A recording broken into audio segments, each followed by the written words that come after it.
தேவையில்லை. சடைமுடி வளர்த்து சாமியார் வேஷம், அகலமும் மழிந்து சந்நியாசி கோலம் தேவையில்லை. வேஷம் எதுவும் தேவையில்லை. சொல்லி நன்மையை செய்தால் உலகம் உன்னிடம் மயங்கும். நீ ஞானி என்பதை உணரும். மழித்தலும் நீட்டலும் வேண்டா உலகம், பழித்தது ஒழித்து விடின். தஞ்சாவூர் கோயில்ல நந்தி சிலை ஒண்ணு இருக்கு, அதுவா இருக்கும். தெரியலையா? யாரா இருக்கும்னு நினைக்கீங்க? திருவள்ளுவர் ஸ்டாச்சுவா இருக்கும்னு நினைக்கிறேன்.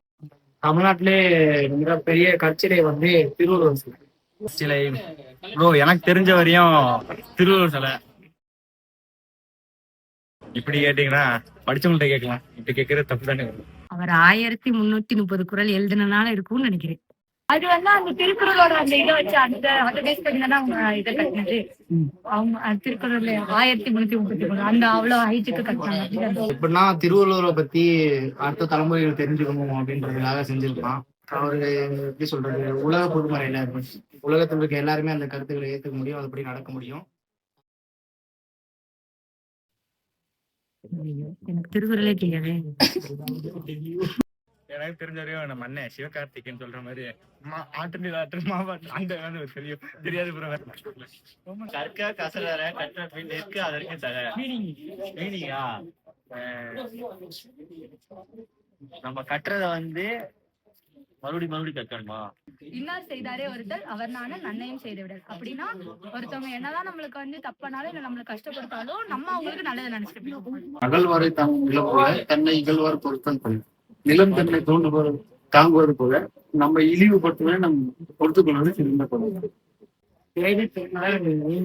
நீந்துவார் நீந்தார் இறைவனடி சேராதார். அதாவது வந்து பிறவி பெருங்கடல்னா அவங்க வந்து கடவுளை நாடினவங்க வந்து அந்த பிறவியோட கடலை வந்து கடக்க முடியும் அப்படின்னு வந்து சொல்றாங்க. இல்லாதவங்க வந்து அந்த கடலை வந்து கடக்க முடியாது அப்படின்றது அதோட மீனிங். என்னுடைய பணிவான வணக்கம். வாழ்க தமிழ். நம்முடைய தமிழக அரசு திருவள்ளுவருக்கும் திருக்குறளுக்கும் பெருமை சேர்க்கின்ற வகையில் திருவள்ளுவருடைய சிலை அமைத்து 25 ஆண்டுகள் கடந்ததை முன்னிட்டு வெள்ளி விழா 25வது ஆண்டு விழா கொண்டாட காத்து கொண்டிருக்கின்றார்கள். இந்த திருக்குறளில் ஒரு மனிதன் எப்படி வாழ வேண்டும், எப்படியெல்லாம் வாழக்கூடாது என்ற அத்தனை கருத்துகளையும் மிக சிறப்பாக வள்ளுவ பெருந்தகை அவருடைய குறளிலே பதிவு செய்திருக்கின்றார்.